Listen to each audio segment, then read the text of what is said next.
अस्सलामुअलैकुम, welcome to my YouTube channel. मैं उम्मीद करती हूँ आप सब खैरियत से होंगे। इस वीडियो में हम बात करते हैं PSY P610 के प्रैक्टिकल के सलूशन की। वीडियो स्टार्ट करने से पहले एक दफ़ा दुरूद शरीफ पढ़ लीजिए।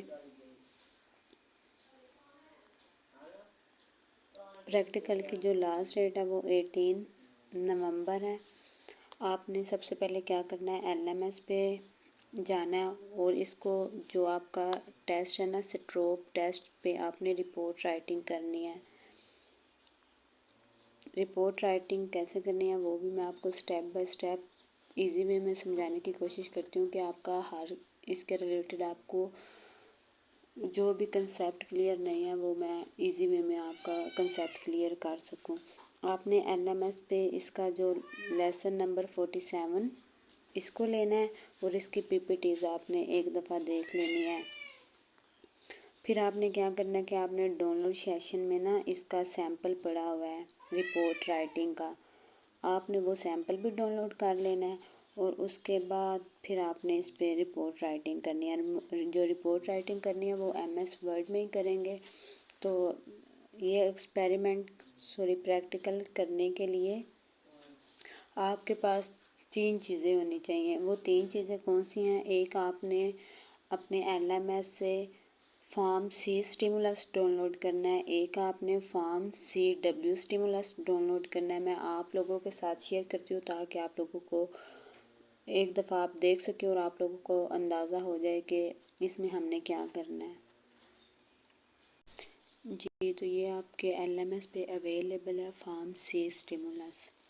इसमें आपने क्या करना है कि ये आपने अपने क्लाइंट को देना है। आपने ये दोनों जो फॉर्म है ना, फॉर्म C और फॉर्म CW स्टिमुलस, ये दोनों शीट्स आपने 1 बाय 1 अपने क्लाइंट को देनी है। सबसे पहले आप उसे फॉर्म C स्टिमुलस देंगे, ये वाली शीट आप उसे प्रोवाइड करेंगे। इसमें आपने अपने स्टूडेंट को कहना है कि वो ये जो लफ्ज़ लिखे हुए हैं ना वो इनको रीड करें।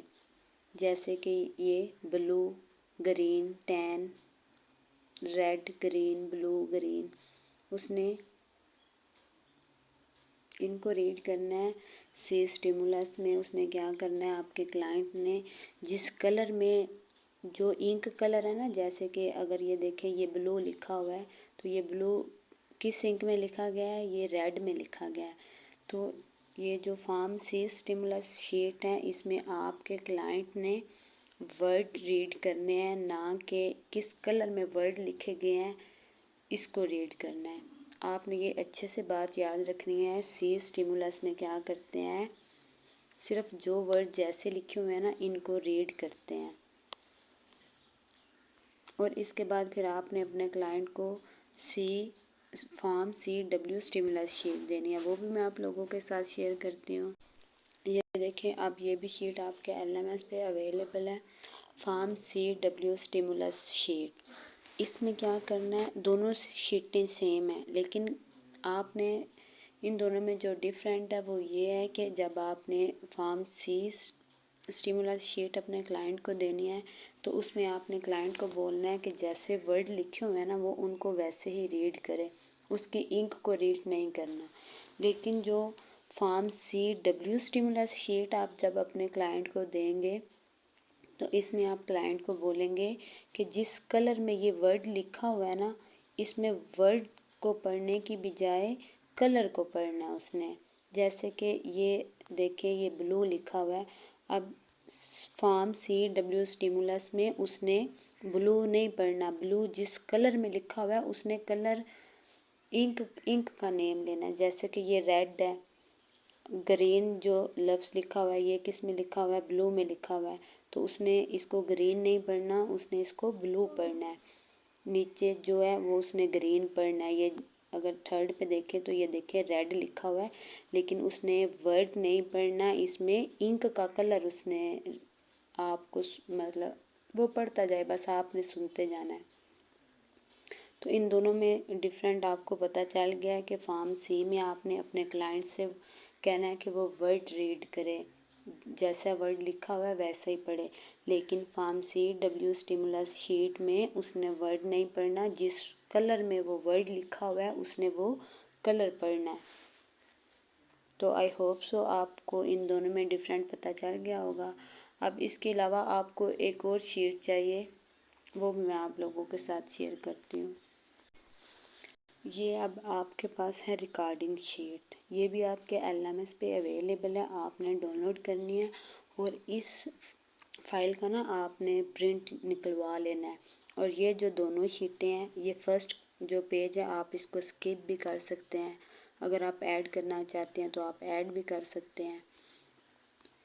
अब आपने इसमें क्या करना है, ये जो फॉर्म C रिस्पांस हैं और सेकंड जो है रिस्पांस फॉर्म CW रिस्पांस है, ये दोनों शीटें आपने अपने पास रखनी है।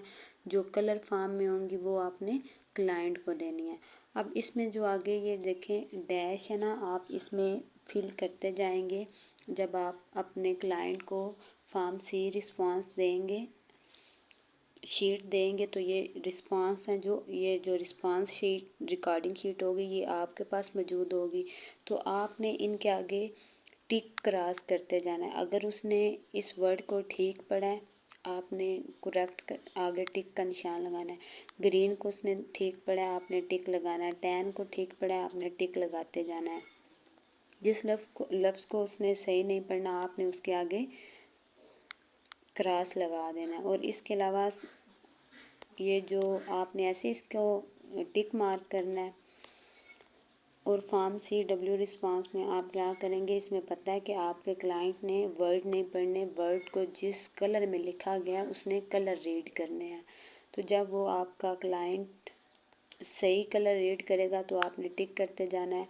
और अगर वो गलत रीड करेगा, कलर नेम गलत बताएगा, कलर नेम बताने की जगह वो वर्ड बता देगा, तो फिर आपने क्या करना है, इसके आगे क्रॉस लगा देना है। इसके अलावा कुछ ऐसी सिचुएशन भी हो जाती है कि क्लाइंट क्या करते हैं कि फर्स्ट टाइम वो, जैसे कि ये ग्रीन है, अगर ये रेड कलर में लिखा हुआ है तो वो एक दफ़ा बोलेंगे कि ग्रीन नहीं नहीं रेड, वो मतलब उसी टाइम अपनी जो है ना उन्हें फ़ील हो जाएगा कि उन्होंने गलत इंक नेम बताया है, तो वो साथ ही उसको दुरुस्त कर देंगे। तो इस सिचुएशन में आपने ना तो टिक करना है ना क्रॉस करना है, आपने उन डैशेस के आगे C लगा देना है।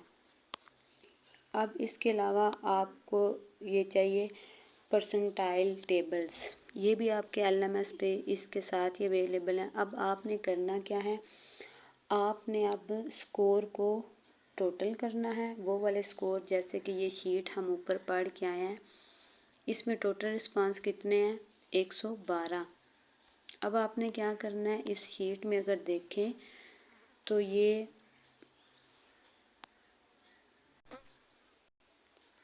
आपने इसमें अब आप का ये क्वेश्चन ज़रूर होगा कि आपने किसके मार्क्स टोटल करने के बाद इस टेबल में देखना है। तो आपने जो मार्क्स टोटल करने हैं जिनके मुताबिक आपने परसेंटेज निकालनी है, वो आपने फॉर्म CW स्टिमुलस रिस्पॉन्सेस को कैलकुलेट करेंगे, प्लस करेंगे। इसमें टोटल 112 है, तो 112 में से आपके स्टूडेंट ने आपके क्लाइंट ने कितने करेक्ट आंसर बताए हैं। फ़र्ज़ करें कि अगर उसने बता दिए हैं, आपने 112 आपके क्लाइंट ने बताए हैं उतने टाइम पीरियड में, और 112 में से उसके आप कह लें कि 10 गलत हैं या 5 गलत हैं, तो 112 में से 5 माइनस करेंगे। अगर 112 में से 5 माइनस करें तो हमारे पास 107 आंसर आता है। अब आपने इस टेबल में देखना है जो 107 जिधर भी लिखा हुआ है ना 160 ढूंढें। ये अगर देखें 107 लिखा हुआ है, इसके आगे आप 39 लिखा हुआ है और 1.30 लिखा हुआ है। तो जो हमने क्या देखना है, हमने परसेंटाइल वो आंसर में जब हम रिस्पांस टेबल बनाते हैं ना तो उसमें परसेंटाइल लिखते हैं, परसेंटेज लिखते हैं, तो ये हमारे पास -30 आ जाएगा। तो आपने फिर इसका पर वैल्यू बता देनी है, जो डैमेज वैल्यू आ गई है ना वो ये आएगी। आगे जब मैं आपके साथ इसकी फ़ाइल शेयर करती हूँ तो आपको इजी वे में समझ आ जाएगी। ये फॉर्मल शीट है। इसके अकॉर्डिंग आपने क्या करना है कि आपने रिपोर्ट राइटिंग करनी है। इसमें टेबल ऑफ कंटेंट में लिखेंगे सेम जो टॉपिक आपने डिस्कस किए हैं। इधर से आपकी जो रिपोर्ट है वो स्टार्ट होती है। आपने पहले क्या करना है, बायोडाटा लिखना है अपने पार्टिसिपेंट का, जिससे आपने ये जो प्रैक्टिकल है आपने मतलब फिल करवाया। आप क्लाइंट आप घर की इन्वायरमेंट में भी ना ये कंडक्ट कर सकते हैं। ज़रूरी नहीं है कि आपने हॉस्पिटल सेटिंग में जाएं। फिर उसके बाद आपने अपने क्लाइंट की या पार्टिसिपेंट की फैमिली हिस्ट्री लिखेंगे, उसकी पर्सनल हिस्ट्री लिखेंगे, एजुकेशनल हिस्ट्री लिखेंगे, टेस्ट एडमिनिस्ट्रेशंस लिखेंगे, बिहेवियर ऑब्जर्वेशन लिखेंगे, result quantitative analysis, qualitative analysis, discussions, limitations और रेफरेंस लिखेंगे। लास्ट में पेड सर्विसेज अवेलेबल हैं। अगर आप सम स्टूडेंट को इशू होता है कि वो जॉब होल्डर होते हैं या इसके अलावा काफ़ी इशू होते हैं, तो आप अगर आपके पास टाइम नहीं है, टाइम मैनेज का इशू है, तो आप पेड सर्विसेज ले सकते हैं। अल्हम्दुलिल्लाह ऑलरेडी मैं 3 ईयर से प्रोवाइड कर रही हूँ, तो 3 साल से यही टेस्ट रिपीट हो रहा है। तो जितने भी स्टूडेंट को मैंने सॉल्यूशंस प्रोवाइड किया था, सब स्टूडेंट के फुल मार्क्स थे, सब प्रैक्टिकल में। ये मैं एक सैम्पल शेयर कर रही हूँ आप लोगों के साथ। आपने आज से अपनी रिपोर्ट राइटिंग करनी है। सबसे पहले बायोडाटा लिखेंगे अपने क्लाइंट का, उसके बाद उसकी फैमिली हिस्ट्री लिखेंगे, पर्सनल हिस्ट्री लिखेंगे, एजुकेशनल हिस्ट्री, टेस्ट एडमिनिस्ट्रेशंस, आपने कैसे टेस्ट एडमिनिस्ट्रेशन किया है। तो आपने इधर क्लिनिकल सेटिंग में भी आप ऐसा कर सकते हैं कि आप उसको होम सेटिंग में कंडक्ट कर लें, लेकिन आप फाइल में हॉस्पिटल सेटिंग मेंशन कर दें। ऑपरेटर्स का लिखेंगे, इंस्ट्रक्शंस का लिखेंगे, फिर से स्टिमुलस शीट के बारे में लिखेंगे। ये मैं आपको ऑलरेडी बता चुकी हूँ। इसके बाद CW स्टिमुलस शीट के बारे में लिखेंगे, प्रोसीजर आपने कैसे कैसे कंडक्ट करवाया है। बिहेवियर ऑब्जर्वेशंस जो मेन काम है वो इस टेबल का है। तो इस टेबल में अगर देखें तो हमने क्या करना है, जब भी परसेंटाइल लिखनी है और पर ब्रेन डैमेज वैल्यू लिखनी है ना, वो हमने लिखनी है कलर वर्ड टास्क की। कलर वर्ड टास्क कौन सा था, जो CW स्टिमुलस शीट थी ना हमारे पास वो। तो इसमें अगर देखें ये जो लिखा हुआ है, ये आप इधर नहीं लिखेंगे 25, और ये बाय मिस्टेक लिखा हुआ है। तो आपने क्या करना है, आपने एग्जैक्ट ऐसे टेबल बनाना है।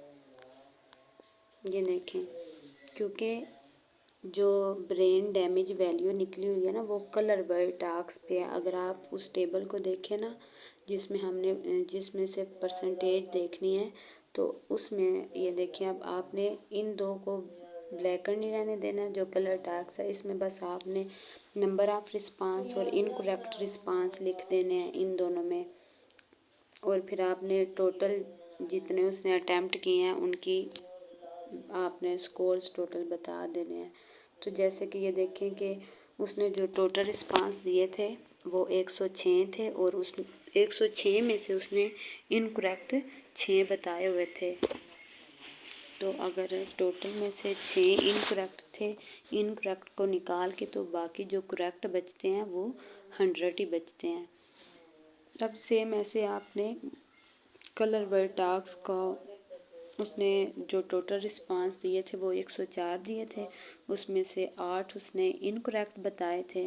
तो इनकरेक्ट अगर टोटल में से निकाल दें तो पीछे 96 आंसर आता है। अब 96 के बाद अब हम परसेंटाइल और ब्रेन डैमेज कैसे लिखेंगे, ये मैं अगेन आप लोगों को बता देती हूँ कि आपने क्या करना है कि आपने उस परसेंटेज जो शीट उन्होंने LMS पे अवेलेबल है ना, LMS पे सॉरी, तो आपने उस शीट को डाउनलोड कर लेना है, और उसमें जाके आपने देखना है जो 96 है उसके आगे जो उसकी परसेंटाइल है वो कितनी आ रही है और ब्रेन डैमेज कितना आ रहा है, मैं आपको एक दफ़ा साथ साथ बताती हूँ। अब ये देखें, ये परसेंटाइल टेबल है। अब इसमें से हमने किसके टोटल मार्क्स देखने हैं, जो हमारे पास CW रिस्पांस आए हैं वो 96 आए हैं। तो अब हमरा स्कोर में देखेंगे इस लाइन में कि 96 किधर है। ये देखें, ये 96 आ गया है, सॉरी ये 95 है, 96। ये देखिए, अब जो 18 है, 96 टोटल आए हैं हमारे पास। अब इस ये अंदर में अगर ये देखें 96 के आगे 18 है और ये हमारे पास परसेंटाइल है और 0.58 है, ये हमारे पास ब्रेन डैमेज की वैल्यू है, ये ऊपर इन्होंने लिखा हुआ है। अब इसी चीज़ को क्या किया है, उस बॉक्स में हमने ऐड कर दिया है। अब अगर इस फाइल में देखें तो ये देखें हमारे पास जो टोटल मार्क्स थे किसके, फॉर्म CW के, वो 96 थे और 96 का हमने उस टेबल में देखा है जो परसेंटाइल है वो 18 है और जो ब्रेन डैमेज है वो 0.58 है। तो आगे आपने क्वालिटेटिव एनालिसिस बता देनी है, फिर आपने CW स्टिमुलस शीट के बारे में मेंशन कर देंगे, डिस्कशंस और लिमिटेशंस, और लास्ट में आपने रेफरेंस बता देने हैं इसके। तो ये थी हमारी वीडियो। आई होप सो आप लोगों को इजी वे में मैंने समझाने की कोशिश की है। अगर आपको किसी चीज़ की नहीं समझ आई तो आप कमेंट बॉक्स में पूछ सकते हैं। अगेन बता रही हूँ कि पेड सर्विसेज अवेलेबल हैं, आप मेरे नंबर पर कांटेक्ट कर सकते हैं। तो काइंडली वीडियो को शेयर कीजिए, चैनल को सब्सक्राइब कीजिएगा। Thanks for watching.